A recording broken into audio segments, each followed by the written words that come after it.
நம்மள எல்லாருமே ஒரு விஷயத்த மட்டும் நீங்க ஆழ்ந்து கவனிச்சீங்கன்னா உங்களுக்கு எல்லாருக்குமே தெரியும். எல்லா முருக பக்தர்களும் இந்த காணொளி பார்க்குற நீங்களா கூட இருக்கலாம். உங்க மனசுல ஒரு விஷயம் இருக்குல்ல, என்ன முருகா என்னை கைவிட்டுட்டியே, என்னோட வாக்கா இல்லை, நான் முருகப்பெருமானோட வாக்கா சொல்றேன், இன்னைக்கும் இல்லை என்னைக்கும் நான் சொல்றேன். ஒரு விஷயத்த ஏதாவது ஒரு சூழ்நிலை ஒரு சந்தர்ப்பத்துல நீங்க முருகப்பெருமானோட அருள் கண்டிப்பா நீங்க உணர்வீங்க. இது முற்றிலும் உண்மை.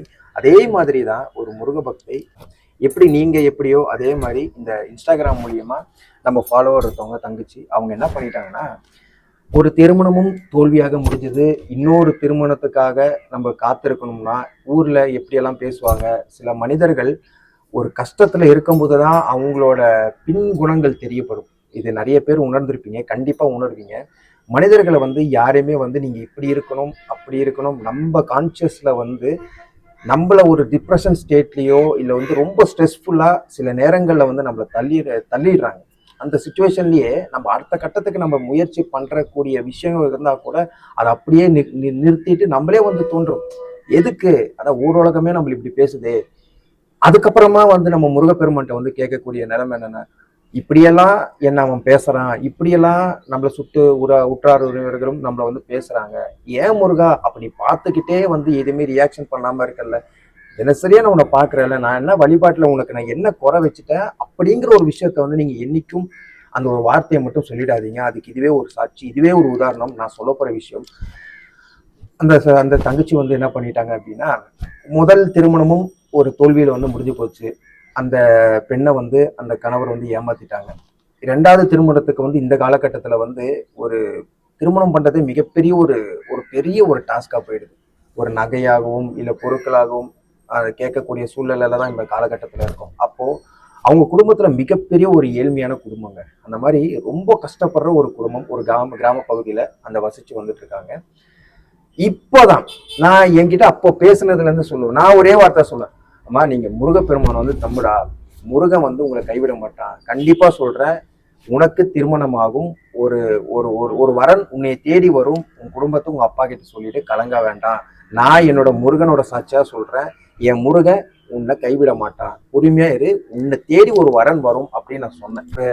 போன வாரம் எனக்கு வந்து தொடர்பு கொண்டு பேசும்போது, அண்ணா நீங்க சொன்ன மாதிரியே எனக்கு வந்து கல்யாணமும் ஆயிடுச்சு, ஒருத்தர் வந்தாரு, அவரா தேடி வந்தாரு, ஒரு வரன் வந்தது. இது மாதிரி எந்த பொருளுமே வேணாம் இந்த காலகட்டத்துல, இப்போ நம்ம 2026ஆம் ஆண்டுல நம்ம எல்லாருமே வாழ்ந்து கொண்டு இருக்கிறோம். இந்த காலத்துல வந்து எந்த பொருளுமே வேணாம், எந்த நகை நட்டுமே வேணாம், உங்க பொண்ணை மட்டும் கொடுங்க அப்படின்னு அந்த பொண்ணுக்கு வந்து திருமணம் ஆயிடுச்சு. இது எல்லாத்துக்கும் காரணம் இப்போ பின்னாடி இருக்காரு பாருங்க, என் தலைவர் முருகப்பெருமான் மட்டும்தான். எல்லாத்தையும் பண்ணிட்டு இப்படி அமைதியா இருக்காரு பாருங்க, எப்படி சிரிச்ச முகத்தோட காட்சி கொடுவாரு பாருங்க. எல்லா முருக பக்தர்களுக்கும் ஒரே ஒரு விஷயம் மட்டும் சொல்றேன், என்னதான் நம்ம மனசுல வந்து சில பல துன்பங்கள் இருந்தாலும் எல்லாருக்குமே ஒரு ஒரு நாள், இன்னைக்கு ஒரு நாளை வந்து கடக்கிறதே வந்து மிகப்பெரிய ஒரு டாஸ்கா வாழ்ந்தக்கூடிய இருக்கிற சூழ்நிலை, இன்னைக்கோ இல்லை நாளைக்கோ முருகா இன்னைக்கு எனக்கு வாழ்க்கை மாறிடாதா, நாளைக்கு எனக்கு வாழ்க்கை மாறிடாதா, அவ்வளோ பெரிய விஷயம் ஒன்றும் இல்லையே அப்படின்னு நான் கேட்கக்கூடிய பக்தர்கள் நிறைய பேர் உங்களில் இருக்கீங்க. தொடர்ச்சியா எனக்கு ஃபோன் வந்துக்கிட்டே இருக்கு. ஒவ்வொருத்தவங்களுக்கும் அந்த விடையை சொல்றது நான் கிடையாது, முருகப்பெருமான் தான் உங்களுக்கு என் மூலியமா அந்த விடையை வந்து கொடுக்குறாரு. கொஞ்சம் பொறுமையா இருங்க. கண்டிப்பா நீங்க கேட்டது, உங்க மனசுல வச்சிருக்க அனைத்து பிரார்த்தனைகளும் நம்ம முருகப்பெருமான் நிறைவேற்றி கொடுப்பாரு. நீங்க பண்ண வேண்டிய ஒரே விஷயம் என்ன தெரியுமாங்க, முழு பக்தியும் உங்களோட அன்பும், அதை மட்டும் தாங்க தலைவர் முருகப்பெருமான் கேட்கிறாரு. உங்ககிட்ட வேற எதுவுமே கேட்கல, சொத்து சுகம், எனக்கு இன்னைக்கு நீ வரணும், எனக்கு நீ அதை பண்ணணும், எதுவுமே கேட்கல. முழு அன்பும் அந்த ஒரு நம்பிக்கையும் அந்த ஒரு பக்தியும் மட்டும்தான் நம்ம தலைவர் முருகப்பெருமான் உங்ககிட்ட எதிர்ப்பாங்க. அதை மட்டும் கொடுங்க. எல்லா முருக பக்தர்கள்கிட்டும் நான் கேட்கக்கூடிய ஒரே விஷயம் அதை மட்டும்தான். என்னைக்குமே என் கடவுள், என் தலைவன் முருகப்பெருமான் கைவிடுற கடவுள் எந்த சரித்திரமும் கிடையாது.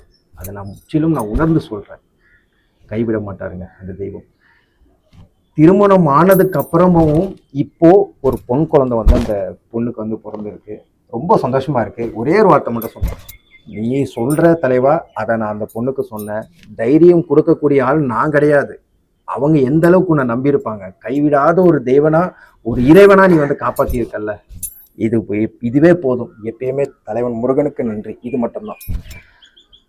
அந்த விஷயம் எனக்கு அந்த அந்த அந்த பொண்ணு என்கிட்ட வந்து அந்த பெண் பகிர்ந்துக்கும் போதே வந்து ரொம்ப ஒரு ஆச்சரியமாவும் ஒரு சந்தோஷமாவும் இருந்தது. கண்டிப்பா எனக்கு தெரியும் இந்த பொண்ணுக்கு திருமணம் ஆகும். ஆனா இதை நான் சொல்லலை, அந்த பெண்ணே வந்து சொன்னாங்க. ரொம்ப சந்தோஷமா இருக்குண்ணா.